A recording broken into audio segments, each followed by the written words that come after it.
it can be a little, tipsy, a little bit out, a little bit, oh, what the hell is going on here? Like, but it's never like bad though. Like you just have to kind of get used to it as you go throughout the game.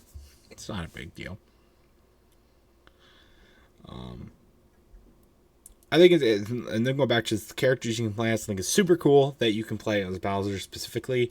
This, I think, is the first game where you could truly play as Bowser. I know in Odyssey, when I did the Odyssey review, I know you can play as Bowser. Like, Cappy can take over Bowser, and you can use him that way.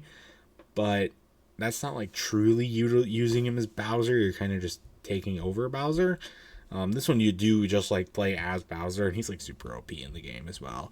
It's pretty crazy. And it's just even crazy that Bowser's even like, on your team to fight the game. So...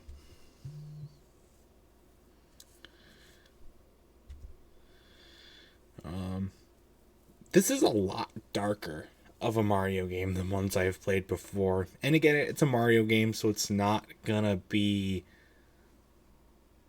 bad. Like, it's not gonna be like, oh, horror-esque game. But no, it's gonna...